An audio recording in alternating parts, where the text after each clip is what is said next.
नमस्कार साथियों। आज हम भावनात्मक समझ को आगे बढ़ाते हुए यूपीएससी के पेपर 4 में और यूपीपीसीएस के पेपर 4 में दोनों में इमोशनल इंटेलिजेंसी से आपको हमेशा एक ना एक सवाल देखने को मिलेगा। तो इमोशनल इंटेलिजेंसी, भावनात्मक समझ, भावनात्मक बुद्धिमत्ता, भावनात्मक दक्षता, इन सभी नामों से आपको पेपर में ये सवाल देखने को मिलेंगे। कई बार इसको भावनात्मक प्रज्ञता भी कहते हैं। प्रज्ञता मतलब ज्ञान की बात कर रहा है, बुद्धि की बात कर रहा है। तो पेपर 4 जब ये 21वीं सदी की देन है, इसकी चर्चा प्रारंभ होती है। ये कहा गया कि इस समाज में कौन व्यक्ति सबसे ज़्यादा सफल होगा, इसका निर्धारण इस बात से होगा कि कौन व्यक्ति सबसे ज़्यादा इमोशनल इंटेलिजेंस है। इमोशनल इंटेलिजेंस में वो सारे तत्व आ जाते हैं जो आपके दिल और दिमाग के बीच में जो सेतु का काम करता है। इमोशनल इंटेलिजेंस वो मात्र ना केवल एक भावना मात्र है, वह भावना से भी ऊपर उठ के आपके तर्क की भावना है। आपके तर्क को जो प्रबल बनाए, उसकी भावना को इमोशनल इंटेलिजेंस के रूप में, भावनात्मक बुद्धिमत्ता के रूप में आज हम अपना इस पूरी कक्षा को आज हम देखने का प्रयास करेंगे। ठीक, तो इमोशनल इंटेलिजेंस की बात जब हम करते हैं तो सबसे पहले तो हम ये समझने का प्रयास करें कि व्हाट इज द इमोशन, भावना क्या होती है, किस चीज को आप भावना कहेंगे।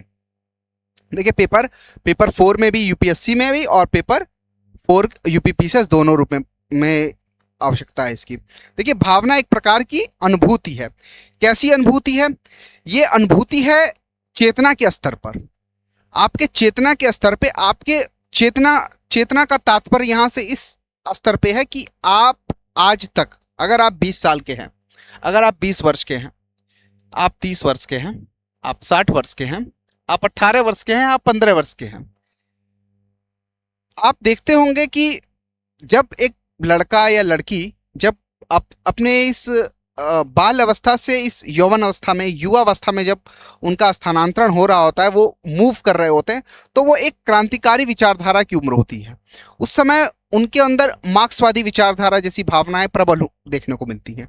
समाज में कुछ करने की, कि मैं ये कर लूंगा, वो कर लूंगा, ये सारी भावनाएं, ये सारा जो भावना, जो बचपन से जो वो सोचता आ रहा है, बचपन से जो देखता आ रहा है, एक छोटा सा बच्चा जो 5 साल का बच्चा है, दो महीने का जो बच्चा है, जहां बच्चे का जन्म हुआ, जैसे ही बच्चे ने जन्म लिया, बच्चे का इमोशनल इंटेलिजेंस काम करना प्रारंभ कर देता है। ये तब से लेके आपकी मृत्यु तक ये इमोशनल इंटेलिजेंस काम करता है और इसमें निरंतरता बढ़ती जा सकती है, इसमें सुधार किया जा सकता है और इसका पतन भी किया जा सकता है, क्योंकि ये चेतना के स्तर पर, चेतना जो होती है वह व्यक्ति के दिन प्रतिदिन के क्रियाकलापों से बदलती रहती है।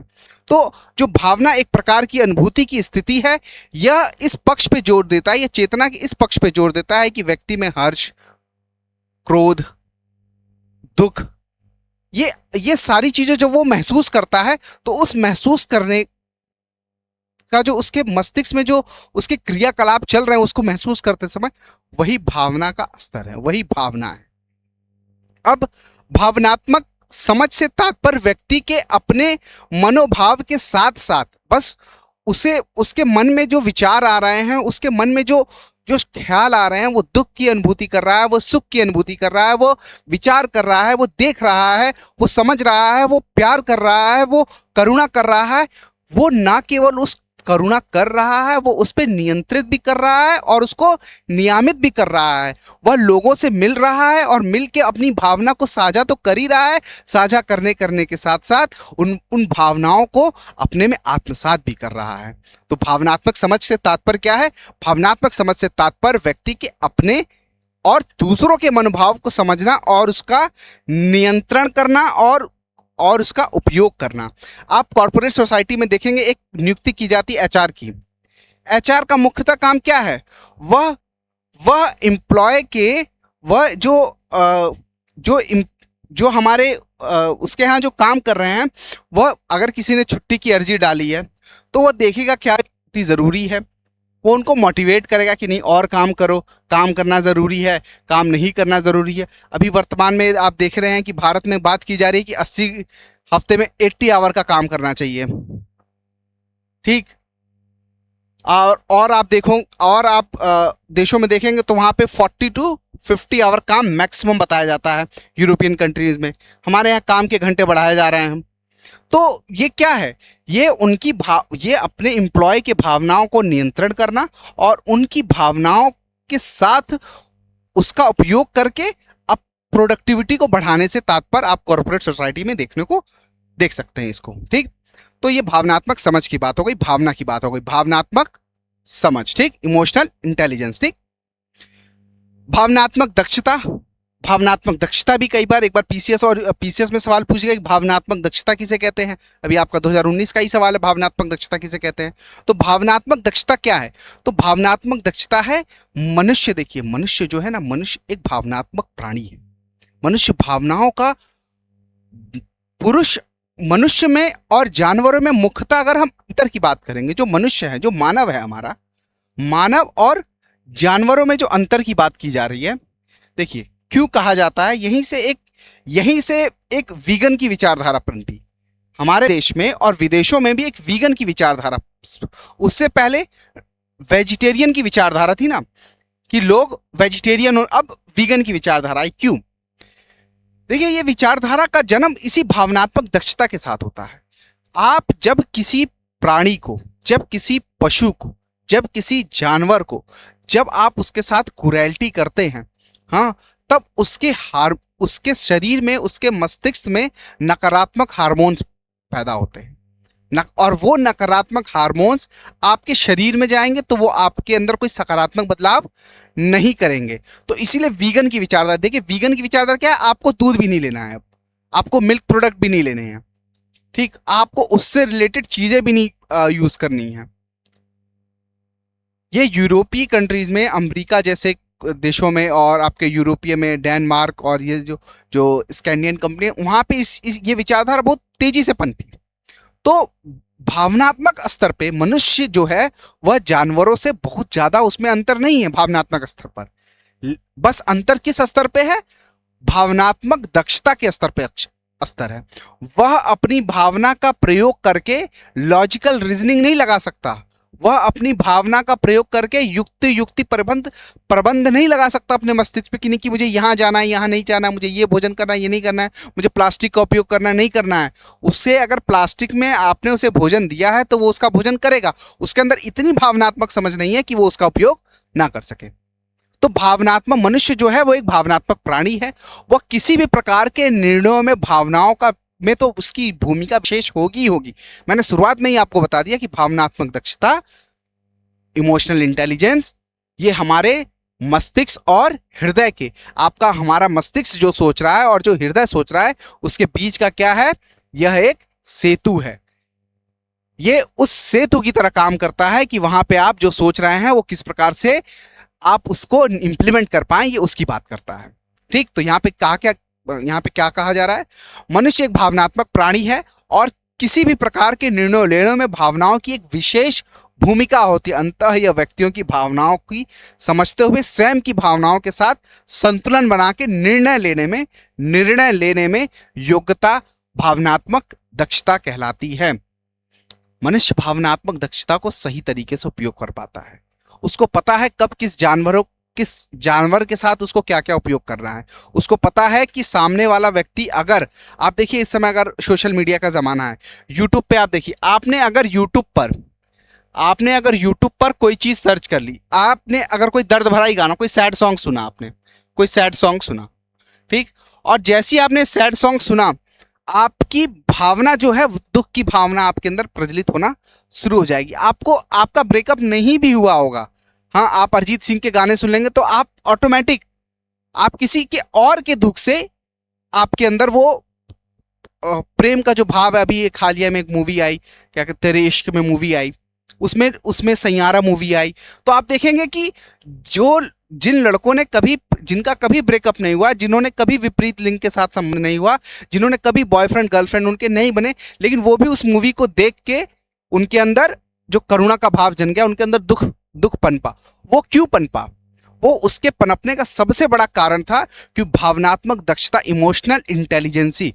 क्यों? क्योंकि इमोशनल इंटेलिजेंसी का की एलिमेंट है एम्पैथी। सहानुभूति जो है वह उसका की एलिमेंट है। इम्पैथी जो है वो की एलिमेंट है, वही उस भावनात्मक दक्षता को, इमोशनल इंटेलिजेंसी को जन्म देती है। वही हमारी भावनाओं को आग में जाने से, आग में ना जाने से, कुएं में कूदने से, कुएं में ना कूदने से, आत्महत्या करने से, वही भावनाएं जब प्रज्वलित हो जाती हैं तब हम कहते हैं कि हमारी इमोशनल भावनात्मक दक्षता जो है वो प्रबल है। भावनात्मक दक्षता प्रशासनिक सेवा में लोक सेवकों के लिए बहुत जरूरी है। क्यों? क्योंकि वह उन भावनाओं के प्रयोग से सामने वाले में परिवर्तन ला सके। ठीक, तो भावनात्मक दक्षता के 5 घटक हैं। 5 घटक कौन कौन से हैं? आत्मसम्मान है, आत्मनियमन है, अभिप्रेरणा है, समानुभूति है और संबंध बनाना है, रिलेशनशिप मैनेजमेंट है। रिलेशनशिप मैनेजमेंट, अब देखिए एक बात है कि भावनात्मक बुद्धिमत्ता की जब भी आप बात कर रहे हैं ना, तो भावनात्मक बुद्धिमत्ता जिस व्यक्ति में जितनी ज्यादा अधिक होगी, इमोशनल इंटेलिजेंसी जिस व्यक्ति में जितनी ज्यादा अधिक होगी, वह व्यक्ति उतना ही उसके रिलेशनशिप मैनेजमेंट सबसे अच्छे होंगे। वो व्यक्ति उतना ही ज्यादा अपने रिलेशनशिप को एक लॉजिकल लेवल पे डिस्कशन लाके खत्म करेगा। आप जो डिवोर्स के जो चर्चे देखते हैं, जो भी डिवोर्स हो रहे हैं, जहां पे भी डिवोर्स हो रहे हैं, जिस भी कंट्री में आप अमेरिका में देखें, भारत में जो डिवोर्स के जो दर बढ़ रहे हैं, वो क्यों हो रहे हैं? क्योंकि हम अपने हृदय और मस्तिष्क के बीच में संतुलन नहीं बना पा रहे हैं। हम संबंधों को, अपने पर्सनल रिलेशनशिप को पब्लिक कर दे रहे हैं और पब्लिक रिलेशनशिप को पर्सनल कर दे रहे हैं। ऑफिस के काम को घर पे लेके आ रहे हैं और घर के काम को ऑफिस पे लेके जा रहे हैं। घर की बात को ऑफिस में डिस्कस कर रहे हैं और जो आपके जो व्यक्तिगत संबंध है उसको आप सार्वजनिक पोर्टल पे लाके उसका महिमा मंडल कर रहे हैं, और उसको आप महिमा मंडल करना हुआ हो, चाहे उसको डिप्रेट करना हुआ, ये सारी चीजें कर रहे हैं। तो भावनात्मक दक्षता के 5 घटक कौन कौन से हैं? तो भावनात्मक, पहला घटक में आत्मसम्मान। आत्मसम्मान, जिस व्यक्ति में जितना ज्यादा आत्मसम्मान होगा, उस आत्मसम्मान ही जन्म देता है स्व जागरूकता को। सेल्फ अवेयरनेस का जन्म जो होता है वो आत्मसम्मान से होता है। अगर आपके अंदर कॉन्फिडेंस नहीं है, आपका कॉन्फिडेंस लो है, या आप बहुत ज्यादा हाई कॉन्फिडेंस में हैं, तो आपका सेल्फ अवेयरनेस का उदय आपके में नहीं हो पाएगा। सेल्फ अवेयरनेस जो है वह व्यक्ति में तभी जागृत होती है जब वो आत्मसम्मान की उस सीढ़ी पे, उस पायदान पे जाके खड़ा हो सकता है। सेल्फ अवेयरनेस भावनात्मक बुद्धिमत्ता का, इमोशनल इंटेलिजेंस का की एलिमेंट है। अगर आप सेल्फ अवेयर हैं तभी आपके अंदर इंपैथी आ पाएगी, और वो जो इंपैथी आएगी वो आपको कॉन्फिडेंस देगी। आप कभी जाके देखिए, आपने कभी एक छोटा सा प्रयोग करिएगा। आप देखते होंगे कि अगर आपने कभी किसी कुत्ते को या कभी किसी गाय को आपने रोटी खिलाई हो, ठीक, बस किसी दिन आप करके देखिए, ऐसा नहीं, बस एक सिंपल सी एक रोटी खिलाई और सिंपल सा एक पार्ले जी बिस्किट आप किसी कुत्ते को खिला के देखिए, ऑटोमेटिक आपकी भावना सकारात्मक होनी प्रारंभ हो जाएगी। आपके अंदर आप अगर कभी कुत्तों को लात मारते होंगे, चलते चलते कुत्ते को एक डंडा मार दिया, चलते चलते कभी किसी का डंडा खींच लिया, आप देखेंगे जहां आप सेल्फ अवेयर हुए वहां पे आपके अंदर कॉन्फिडेंस आना प्रारंभ हो जाएगा। आपका शरीर ऑटोमेटिक एक पॉजिटिव वाइब्स आने लगे। जो पॉजिटिव वाइब्स की बात की जा रही है ना, वो यही है, वो इसी को कहा जा रहा है पॉजिटिव वाइब्स। तो हमारा जो इमोशनल इंटेलिजेंस है, इमोशनल इंटेलिजेंस जो है, इसमें व्यक्ति के अंदर सेल्फ अवेयरनेस होनी चाहिए। सेल्फ अवेयर व्यक्ति ही इमोशनल इंटेलिजेंस हो सकता है, और वो जो सेल्फ अवेयरनेस वो तभी होगा जब उसके अंदर एम्पैथी रहेगा। जब तक उसके अंदर एम्पैथी नहीं रहेगा तब तक वो सेल्फ अवेयरनेस को नहीं टच कर सकता है। सेल्फ अवेयरनेस बहुत की एलिमेंट है। ठीक, आगे देखते हैं क्या कह रहा है। अब भावना की परिभाषा देखिए, भावनात्मक समझ, भावना को समझने के लिए भावना की परिभाषा, इमोशन की परिभाषा, हाँ, यूपीपीसीएस में भी एक बार आया है। और आप अभी हमें सवालों की भी जो श्रृंखला हम लोग देखेंगे, तो उसमें हम देखेंगे कि आपको लगभग हर केस स्टडी में आपको भावनात्मक बुद्धिमत्ता देखने को मिलेगी। ठीक है, भावना चेतना की एक प्रभावी अवस्था है जिसमें दुख और डर, ये डर होगा, यहां पे डर होगा, गिरना या पसंद आदि अवस्थाओं को चेतना के ज्ञान मार्गी व इच्छा शक्ति आधारित मापदंड पर अनुभव किया जा सकता है। इच्छा शक्ति, विल पावर,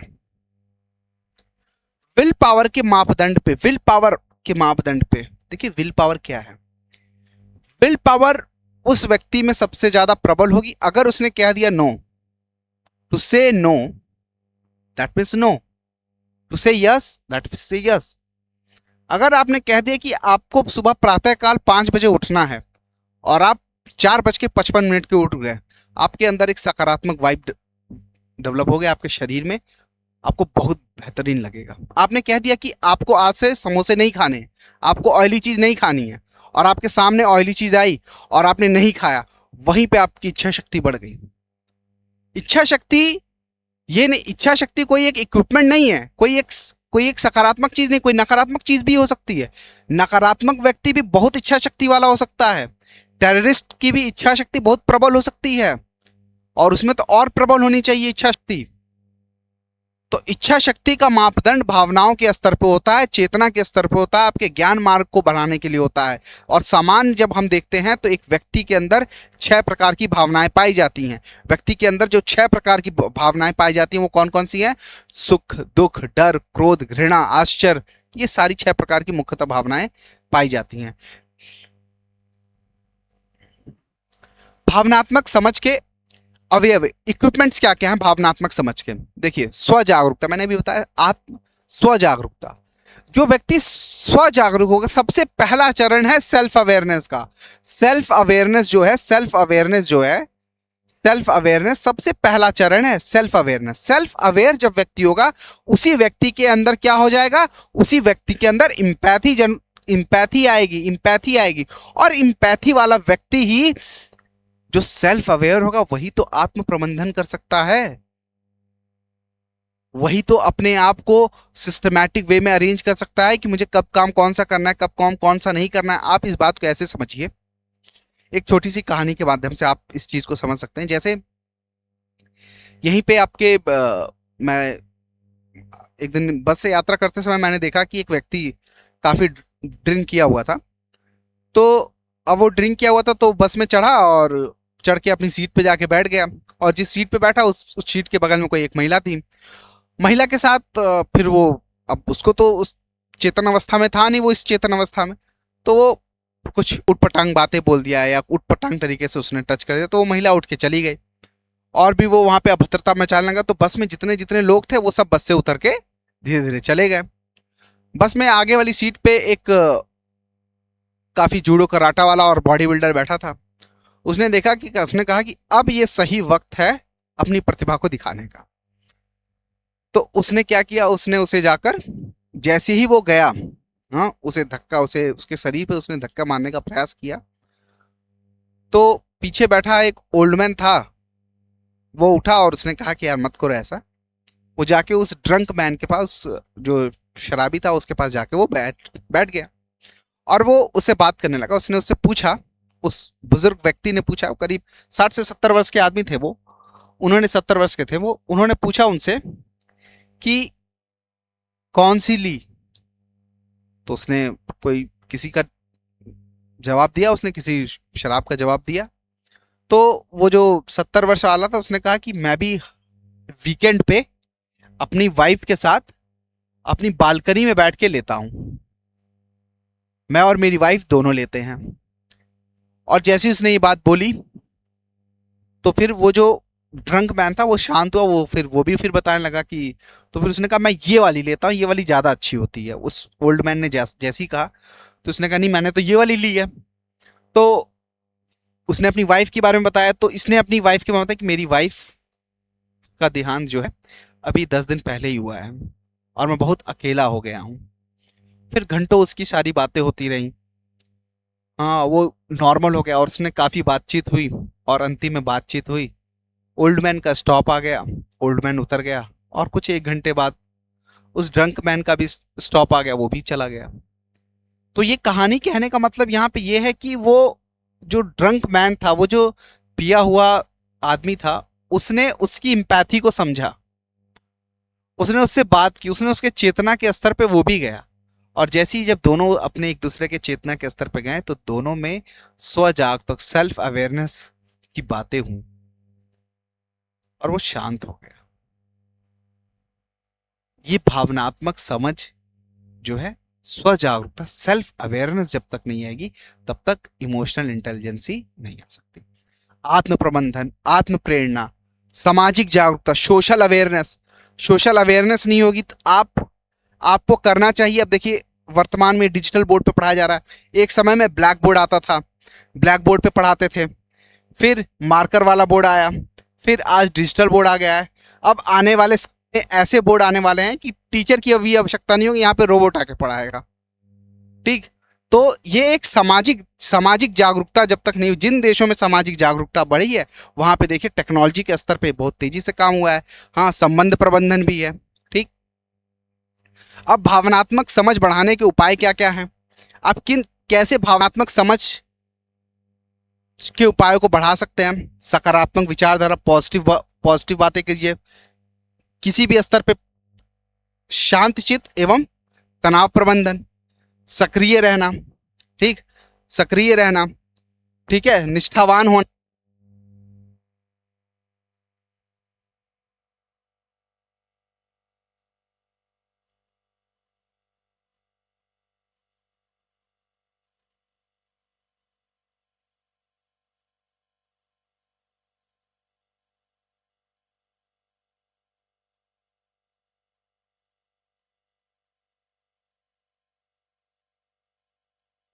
ठीक है, निष्ठावान होना, अत्यधिक प्रतिक्रियाशील पे काबू करना, मतलब कि आप बहुत ज्यादा एग्रेसिव मत रहिए कहीं पे भी। हाँ, सक्रिय रहने की बात करिए, निष्ठा होने की बात करिए, एक व्यक्ति के प्रति रहिए ना निष्ठावान। संबंध, रिलेशनशिप में निष्ठावान होना कितना महत्वपूर्ण है। जो व्यक्ति निष्ठावान नहीं है उसके उसके रिलेशनशिप को आप वर्तमान पृष्ठभूमि में देखिए, एक नहीं अनेक चाहिए। और अनेक आप ऐसी ऐसी आजकल आजकल आप इंस्टाग्राम और सोशल मीडिया के माध्यम से देखते ही हैं कि व्यभिचार की जो भावना है वो कितनी तेजी से बढ़ रही है। इंसान छोटी छोटी बातों पे कैसे अपना काबू खोता जा रहा है। अत्यधिक प्रतिक्रियाशीलता पे काबू पाना, ये भावनात्मक समझ को बढ़ाने के उपाय हैं। अब आते हैं सिविल सेवक। अब यहाँ पे सिविल सेवक के कार्य निष्पादन में भावनात्मक बुद्धिमत्ता की भूमिका। देखिए, जो व्यक्ति जितना भावनात्मक बुद्धिमत्ता जिसके अंदर जितनी होगी, उसके कार्य स्थल पे व्यवहार बड़ा ही सौहार्दपूर्ण होगा, बड़ी मित्रवता वाला व्यवहार होगा। आप देखेंगे, आप कई ऑफिस में जाइए जहां पे आपको लगेगा कि क्या बात है, वाह मजा आ गया। आप कई, जैसे हम लोग जब पढ़ते थे अपने स्कूल कॉलेजेस में, तो प्रिंसिपल के ऑफिस में जाते थे, प्रिंसिपल साहब हर टीचर से बात करते थे। हर ऑफिस स्टार, एक चपरासी से लेके बड़े से बड़े एचओडी से बात की जाती थी। तो वो वहां एक सकारात्मक भाव की भावना बहती थी। आप वर्तमान में किसी कचहरी में जाइए, आप किसी सरकारी विभाग में जाइए, आप डीएम आवास पे चले जाइए, डीएम कार्यालय पे जाइए, डीएम कार्यालय के शौचालय में जाइए और आप कचहरी के शौचालय में जाइए। आप कचहरी के अधिकारियों को बात करते हुए देखिए और आप डीएम कार्यालय के अधिकारियों को बात करते हुए देखिए, आपको जमीन आसमान का अंतर मिल जाएगा। डीएम कार्यालय के जो अधिकारी होंगे उनका व्यवहार जो होगा वह मित्रवता वाला व्यवहार होगा, वह बड़ा ही पीसफुल व्यवहार होगा।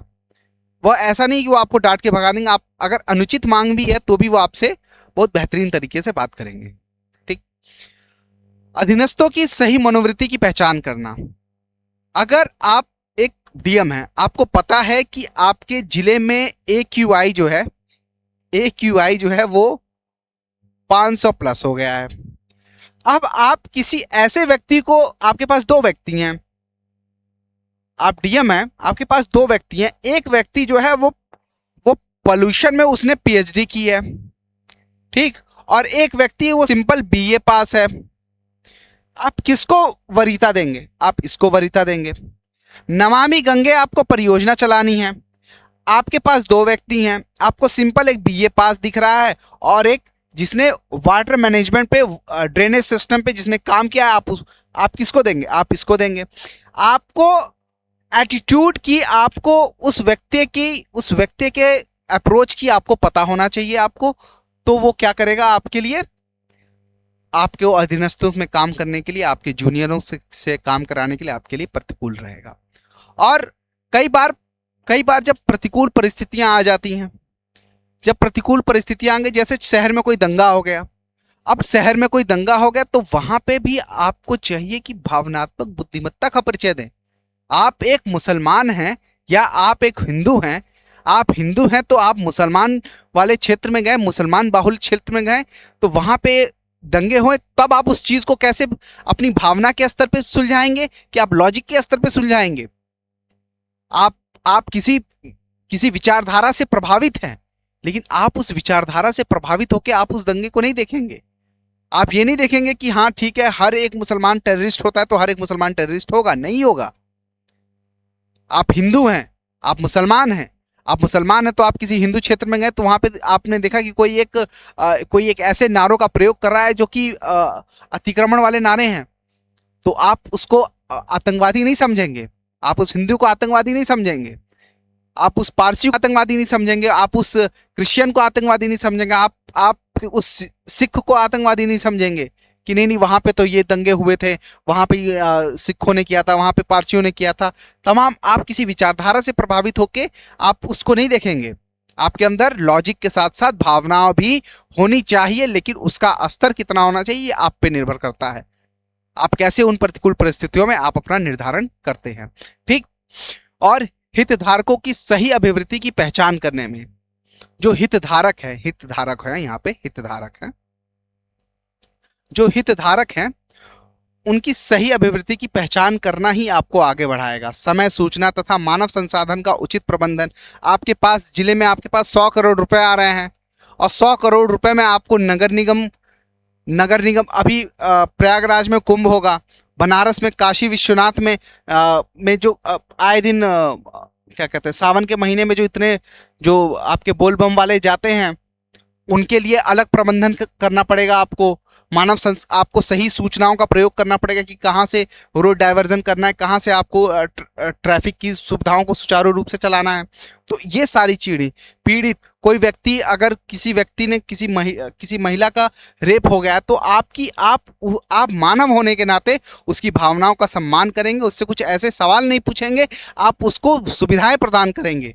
ये नहीं कि अगर कोई पीड़ित है, किसी ने उसके साथ अपराध कर दिया है, उसके साथ कुछ गलत हो गया है, तो आप उसी को टॉर्चर करें, ठीक। तो इन सारी चीजों का आप ध्यान रखेंगे तो अगर नकारात्मक आवेगों को नियंत्रित करेंगे, हो सकता है आप 24 घंटे की आपकी ड्यूटी है, आपके अंदर नेगेटिविटी काफी ज्यादा भरी, आप थक चुके हैं, लेकिन तब भी आपको नियंत्रित रहना है, संयमित रहना है। ये सारे पॉइंट आपके इंपॉर्टेंट है सिविल सेवकों के निष्पाद में। जहां पे भी बौद्धिमत्ता, दक्षता, इमोशनल इंटेलिजेंसी का जहां पे भी सवाल आए, वहां पे सिविल सेविका के मापदंड में इन सारे के सारे आपको 7 पॉइंटों को, आपके उत्तर में ये सारे पॉइंट होने चाहिए। भावनात्मक प्रज्ञता क्या है, ठीक है। अब देखिए, गोलमैन की एक किताब है इमोशनल इंटेलिजेंस, इन्होंने 5 आधारों पे बांटा: समानुभूति, सामाजिक दक्षता, आत्म प्रबंधन, आत्माभिप्रेरणा, आत्म जागरूकता। उन्हीं सारी बातों को इन्होंने भी कहा। देखिए, आप गोलमैन ने एक नई चर्चा शुरू कर दी थी। इन्होंने ही भावनात्मक बुद्धिमत्ता की बात सबसे सर्वप्रथम इस 21वीं सदी में प्रारंभ की। इनकी किताब बड़ी बेहतरीन बुक है। इन्होंने सारे आयामों में बताया कि कब आप निर्णय जो है भावना के स्तर पे ले लेंगे और कब आप निर्णय अपने लॉजिक के रिश्ते। इन्होंने कई सारी केस स्टडियों के बारे में बताया, भावनात्मक प्रज्ञता के बारे में बताया कि भावनात्मक प्रज्ञता कब अपने निम्न स्तर पे होती है और कब अपने उच्च स्तर पे होती है, कौन सा व्यक्ति भावनात्मक ज्यादा प्रज्ञ है, कौन सा व्यक्ति ज्यादा भावनात्मक प्रज्ञ नहीं है। इन्होंने ये बताया कि ये समय के साथ उम्र जैसे जैसे बढ़ेगी वैसे वैसे आपके अंदर भावनात्मक प्रज्ञता उतनी अच्छी आती जाएगी। आप देखेंगे, आप देखिए 0 से लेके 5 वर्ष तक बच्चा माँ के पास रहता है, 5 से 10 वर्ष तक माँ का प्रभाव रहता है, 10 से 15 वर्ष तक पिता भी समान रूप से 10 से 15 वर्ष तक पिता पढ़ाई पे ज्यादा ध्यान देने लगता है, माँ सेकेंडरी आ जाती है। अब 15 से 25 पिता उसके लिए हिटलर के समान हो जाता है। लेकिन 25 के बाद जब पुत्र जब खुद पिता बनता है, तब उसको अपना पिता है वो उसको महान लगने लगता है, वो उसको महान लगने लगता है कि उससे अच्छा पिता कोई नहीं, मैं उस अपने पिता के जैसा नहीं बन सकता, ऐसा उसे प्रतीत होने लगता है। तो ये हो गई भावनात्मक बुद्धिमत्ता, दिल व दिमाग की का सम्मिश्रण है। देखिए, दिल और दिमाग का सम्मिश्रण है। भावनाओं को महसूस करना, भावनाओं की विवेचना करना, भावनाओं को समझना, भावनाओं का प्रबंधन करना, सारा खेल भावनाओं को है। भावना दिल की उपज है, भावना मस्तिष्क की उपज है। भावना के द्वारा ही व्यक्ति अपने दिन प्रतिदिन के कार्यों को सुचारू रूप से करेगा, उसके प्रबंधन की योजना बनाएगा। कोई भी लक्ष्य को प्राप्त करना है तो भावनाओं का होना बहुत जरूरी है। आप यूपीएससी यूपीपीसीएस की तैयारी कर रहे हैं, बिना भावना के आपने ना इस तैयारी में आप कूदे होंगे, ना आपको इस तैयारी में निरंतर मेहनत करने की अभिलाषा जगेगी। आजकल आप लोग देखते हैं, आजकल रील्स का जमाने में हम क्या देखते हैं कि वो ग्रैंड एंट्री आईएएस हाँ एसडीएम की ग्रैंड एंट्री, आजकल सारे आईएएस अफसरों ने अपने साथ एक कैमरामैन लेके चल रहे हैं कि ग्रैंड एंट्री हो रही है। तो वो कई लोगों के लिए, कई विद्यार्थियों गणों के लिए वो एक मोटिवेशन का काम करता है, ठीक है ना। तो वो दिल दिमाग दोनों का सम्मिश्रण है भावनात्मक बुद्धिमत्ता। उस भावनात्मक बुद्धिमत्ता को ही हम महसूस कर सकते हैं, उसको हम सही कर सकते हैं, उसके प्रबंधन को हम बता सकते हैं। अपनी भावनाओं, अपने दिल और दिमाग को संतुलित रखकर हम अपनी भावनात्मक प्रज्ञता को, भावनात्मक बुद्धिमत्ता को समझ सकते हैं। स्व जागरूकता, आज हम स्व जागरूकता पे विस्तार से चर्चा कर लेते हैं। स्व जागरूकता, देखिए स्व जागरूकता मैंने बताया कि सेल्फ अवेयरनेस तभी आएगा जब आपके अंदर एम्पैथी होगी। अगर आपके अंदर एम्पैथी नहीं है तो आप सेल्फ अवेयर नहीं हो सकते, और जैसे ही आप सेल्फ अवेयर होंगे आपके अंदर क्या आ जाएगा, कॉन्फिडेंस आ जाएगा।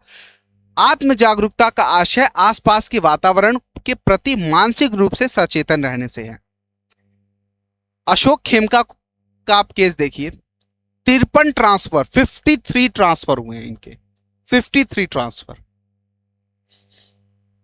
लेकिन इन्होंने अपने दृढ़ निश्चय से ये विचलित हुए नहीं हुए।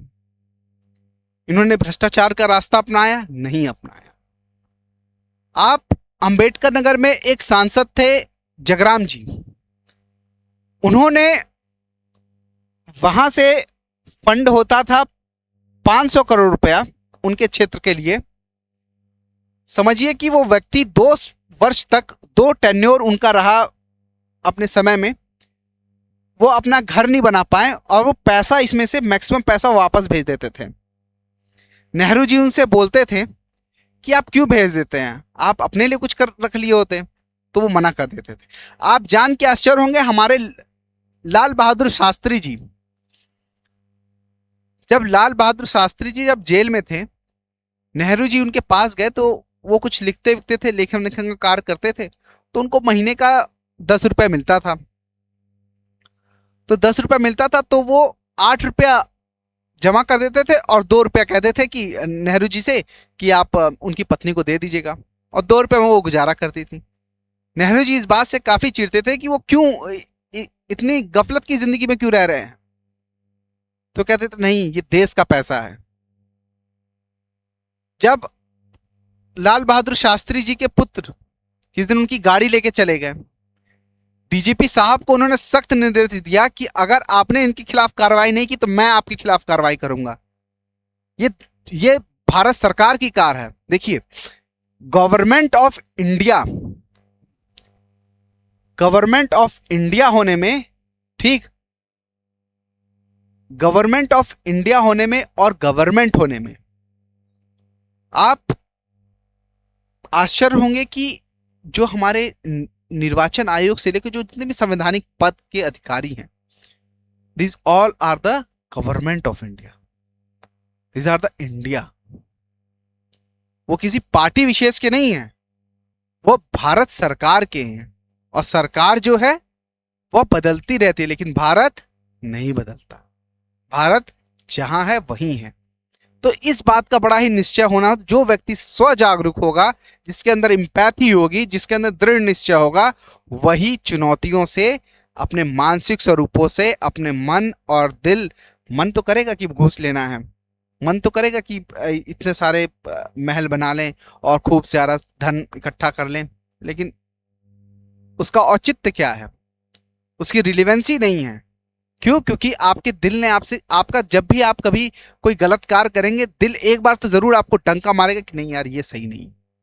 लेकिन लॉजिकल माइंड कहेगा अरे ठीक है, अब घर भी तो चलाना है। लेकिन वहां जब पहली बार अगर आपने अपने मस्तिष्क को रोक लिया कि नहीं, मैं इतने में ही काम चला लूंगा, मैं 2 जींस कम पहनूंगा, 3 धोती थी जवाहरलाल नेहरू लाल बहादुर शास्त्री जी के पास, 3 धोतियों में उन्होंने अपना समय बिताया। सोचिए आज आजकल के कौन कौन ऐसा प्रधानमंत्री, कोई एक सांसद भी होगा, अभी एक सांसद जी की के विवाह में करोड़ों रुपए खर्च हो गए। अभी आपने देखा, अभी कुछ समय पहले इस देश ने एक उद्योगपति के बेटे का की, की शादी को पूरे देश ने मनाया। तो जब कम में गुजारा हो सकता है तो उस शो ऑफ को करने का क्या मतलब है? अपने अपने मस्तिष्क और अपने लॉजिकल माइंड से उस चीज को सोचना है कि क्या इस देश का हर नागरिक ये कर सकता है, जहां पे लाखों खर्च किए जा रहे हैं। क्या इस देश में ऐसे भी, पटना में एक ऐसी ऐसी जगह है जहां पे एक आदमी ने अपनी पत्नी को फांसी पे लटका दिया क्योंकि वो उसको खाना नहीं खिला पा रहा था। पत्नी को फांसी पे लटका दिया और 2 बच्चों को भी मार दिया क्योंकि वो 2 वक्त का भोजन नहीं दे पा रहा था। उनको मरता भूखे तड़पते देखने से अच्छा उसने उनको मारना ज्यादा उचित समझा। इससे बड़ी वेदना क्या होगी हमारे देश में? और यूपीएससी में इसकी प्रासंगिकता देखिए, प्रश्न पूछता है, क्वेश्चन है ये, भावनात्मक बुद्धिमत्ता एक सिविल सेवकों के कार्य निष्पादन में किस प्रकार सहायक है? तो इसमें सबसे पहले क्या, भावनात्मक बुद्धिमत्ता को परिभाषित करना है। परिभाषित करने के साथ साथ क्या करना है, उसका एक परिचय लिखना है, उसका एक परिचय लिखना है। ठीक, और आपको सिविल सेवकों के लिए जो मैंने 6 से 7 गुण बताए, उन सारे गुणों को लिखना है और सामाजिक संगठनों की उपयोगिताओं के बारे में लिखना है कि वह कैसे भावनात्मक बुद्धिमत्ता को सिविल सेवकों के लिए सहायक हो सकती हैं, उनके लिए कार्य कर सकती हैं, उस रूप में वर्णन करना है। ठीक, अब उदाहरण, आप महात्मा गांधी का उदाहरण लीजिए। वो सबसे उच्च भावनात्मक समझ वाले व्यक्ति थे। भावनात्मक समझ, वो हमेशा कहते थे साधन साध्य की पवित्रता, साधन और साध्य की पवित्रता की बात करते थे। किसी लक्ष्य को अगर साध्य पवित्र है, अगर साध्य पवित्र है तो साधन भी पवित्र होना चाहिए, वो इस बात की कहते थे। ठीक, चुनौतियां क्या हैं? हम लोग अक्सर प्रशिक्षण में देखते हैं इसकी अनदेखी, भावनात्मक समझ की अनदेखी कर दी जाती है। हमें यह देखना ज्यादा जरूरी है कि व्यक्ति क्रोध में, जब व्यक्ति क्रोध में है तब वो कैसे निर्णय ले रहा है। अगर आप कभी विवाह करने जाइए या आप अगर कभी किसी के साथ संबंध में हैं तो आप ये देखिए कि व्यक्ति जब क्रोधित है तब वो आपसे क्या बोलता है और कैसे निर्णय लेता है। जब वो प्रेममय है तब तो वो अच्छी बातें ही बोलेगा, वो आपसे अच्छा ही व्यवहार करेगा। जब वो क्रोध में है तब वो किन बातों का प्रयोग कर रहा है, इन बातों पे आप ध्यान दीजिए। निष्कर्ष क्या है? सफल प्रशासन के लिए भावनात्मक समझ अनिवार्य है और बिना भावनात्मक समझ के वर्तमान परिदृश्य में आप ना एक अच्छे सिविल सेवक हो सकते हैं, ना आप एक अच्छे विद्यार्थी हो सकते हैं, ना आप एक अच्छे पति हो सकते हैं, ना आप एक अच्छे पुत्र हो सकते हैं, ना पिता हो सकते हैं, ना आप एक भाई हो सकते हैं।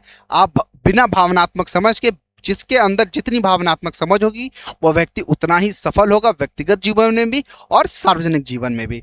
ठीक, एक मूवी आई थी ब्यूटीफुल माइंड। इस मूवी ने माइंड को बड़े अच्छे से समझाया है। इन्हें ऑस्कर भी मिला था, क्या कहते हैं, इस मूवी को ऑस्कर मिला था और इनको नोबेल प्राइज भी मिला था। तो इनकी थ्योरी के लिए इन्होंने जो बर्ड्स हैं उनके मूवमेंट पे इन्होंने कुछ थीसिस अपनी लिखी थी कि बर्ड्स के मूवमेंट कैसे होते हैं, किस बेसिस पे वो मूव कर रहे हैं। Perhaps it's a good beautiful mind but even a great gift to discover a beautiful heart. तो माइंड और हार्ट के बीच का क्या है? हार्ट के बीच का सेतु है हमारा इमोशनल इंटेलिजेंस। हमें अपने हर डिसीजन में, किसी भी डिसीजन में, कहीं पे भी कोई भी सवाल आए वहां पे हमें इमोशनल इंटेलिजेंसी को डालना है, अपने इमोशन को काबू रखना है, अपने इमोशन को कहाँ पे व्यक्त करना है, इस बात पे हमेशा जोर देनी है। ठीक, तो अब हम देखते हैं यूपीएससी ने इसको सवालों को कैसे कैसे पूछा है। आइए, हर केस स्टडी में, जो भी केस स्टडी आए, जितनी भी केस स्टडी आई, हर केस स्टडी में आपको क्या करना है? भावनात्मक समझ को डालना है। हर केस स्टडी एक भावनात्मक समझ का ही सवाल है। ठीक,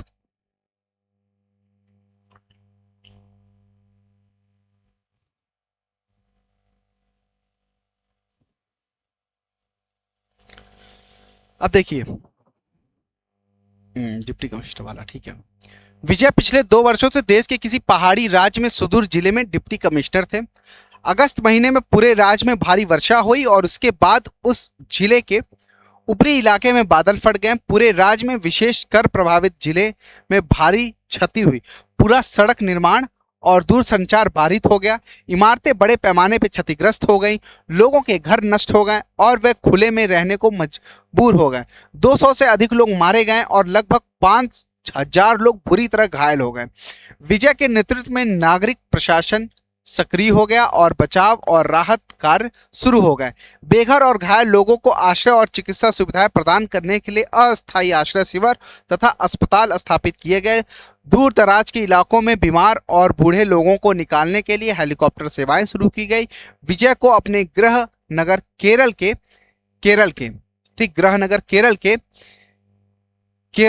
केरल से संदेश मिला कि उसकी मां गंभीर रूप से बीमार है। 2 दिन बाद विजय को दुर्भाग्यपूर्ण संदेश मिला कि उसकी मां की मृत्यु हो गई है। विजय की एक बड़ी बहन के अलावा कोई करीबी रिश्तेदार न था। उसकी बड़ी बहन अमेरिकी नागरिक थी और पिछले कई वर्षों से वहीं रह रही थी। इस बीच 5 दिनों के अंतराल के बाद फिर से शुरू हुई भारी वर्षा के कारण प्रभावित जिलों में स्थिति खराब हो गई। कई मोबाइल और गिरकर मां के अंतिम संस्कार करने के लिए जल्दी से जल्दी पहुंचने को लगातार संदेश आ रहे थे। विजय के पास कौन से विकल्प हैं? अब देखिए, यह एक सिचुएशन बेस्ड सवाल है और हर सिचुएशन बेस्ड में आपको 3 बातें हमेशा याद रखनी। आपको सबसे पहला, आपको इमोशनल इंटेलिजेंसी को, भावनात्मक बुद्धिमत्ता को प्राथमिकता देनी है। आपको एकदम से लॉजिक नहीं हो जाना है। अगर आपकी मां की तबीयत खराब है तब आप जाइए, खराब है तुरंत निकलिए। आप उस संबंधों को गौर नहीं कर सकते, आप उन संबंधों को डिमोलिश नहीं कर सकते। लेकिन अगर आपके पड़ोस में कोई व्यक्ति है, उसकी तबीयत खराब है, लेकिन उसके पास माँ बाप हैं, उसके पास दोस्त यार हैं, तो आप कुछ समय बाद भी जा सकते हैं।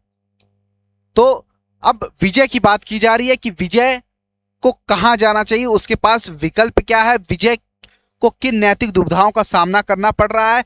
विजय द्वारा पहचाने गए प्रत्येक विकल्प का आलोचनात्मक मूल्यांकन और परीक्षण कीजिए और उसके अनुसार विजय में कौन से विकल्प अपनाना उपयुक्त होगा। इसके लिए देखिए, यहाँ पे सबसे पहला आप क्या कहेंगे, इसमें कहेंगे हमें ये, जब भी हम कोई भी केस स्टडी सॉल्व करेंगे, हर केस स्टडी में आपको विजय को एक्स मान लेना है। आप विजय को आपने दिखा दिया कि विजय एक्स व्यक्ति है, आप उसके नाम को बार बार चर्चा में नहीं लेके आएंगे, ठीक। और जब भी हिंदी में जब भी हम उत्तर देंगे तो हम इसको अ लिखेंगे, ठीक है, अ का उत्तर है, ठीक।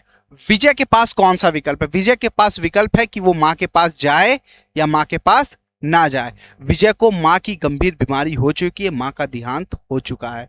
तो माँ का देहांत हो चुका है तो वो अपने किसी परिजनों को बोलकर, अगर माँ की तबीयत खराब होती और उसका जाना अनिवार्य होता, माँ के पास कोई नहीं होता, तो वहाँ पे उसे माँ के पास जाना चाहिए। और माँ का देहांत हो चुका है तो वो 1-2 दिन और विलंब से जा सकता है। किसी परिजनों को, किसी को वहाँ पे भेजकर माँ के उस शरीर को बर्फ के या किसी तरीके से संरक्षित रखकर उस अवस्था में परिवर्तित करके वहां पे सिचुएशन को संभाल सकता है। और जहां पे वो है वहां से धीरे धीरे जैसे वो चीजें बहाल हो जाएं, उन लोगों मोबाइल सुविधाएं चलने लगे, सड़क मार्ग बन जाए, ऐसे अगर वो बारिश में जाएगा, ऐसे वो क्षतिग्रस्त सड़क से जाएगा, कूदते फांदते जाएगा, तो वह स्वतः भी क्षतिग्रस्त हो सकता है। तो जब चीजें सामान्य हो जाए, सड़कें चलने लगे, तब वो जाए, तब ज्यादा उचित है, ठीक। कौन सी नैतिक दुविधा? नैतिक दुविधा यह है, ब, ऐसे लिखेंगे ब। नैतिक दुविधा कौन कौन सी है? नैतिक दुविधा उसके पास दुख की है, यहां पे उसे दुख है। और जब उसे दुख है तो इस दुख से निकलने का माध्यम क्या होगा कि वह अपनी भावनाओं को, अपने इस नैतिक द्वंद्व को, अपने इस भावनात्मक विकल्प को एक निश्चित बुद्धिमत्ता के साथ उस मापदंड को परिलक्षित करे, उस मापदंड को अपनाए कि जो वहाँ के नागरिकों के साथ भी, जो वहाँ के रहने वाले लोगों के साथ भी उचित हो सके। क्योंकि वहाँ पे और भी 200 घर में लोग मारे गए हैं, 5,000 लोग बुरी तरह घायल हैं। आपको विजय का नाम नहीं देना है, आपको विजय को एक्स लिख के इसमें सुचारू रूप से कई लोग विजय का नाम लिख के ही करते हैं, आप एक्स से करिए, नंबरों की संख्या बढ़ जाएगी। ठीक। और तीसरा विकल्प, विजय द्वारा पहचाने गए प्रत्येक विकल्प का आलोचनात्मक मूल्यांकन और परीक्षण कीजिए। आलोचनात्मक मूल्यांकन देखिए ये 4 हैं, सब इसको भी आपको 50 शब्द में लिखना है, इसको भी 50 शब्द में लिखना है। आलोचनात्मक मूल्यांकन और परीक्षण करने की बात कर रहा है। आलोचनात्मक मूल्यांकन में क्या करना है, विजय के जाने के निर्णय और विजय के ना जाने के निर्णय, यस एवं नो की कंडीशन, दोनों का परीक्षण करना है कि ये कंडीशन होगी तो ये क्या होगा, ये कंडीशन होगी तो ये क्या होगा। इसको आपको 100 शब्दों में लिखना है।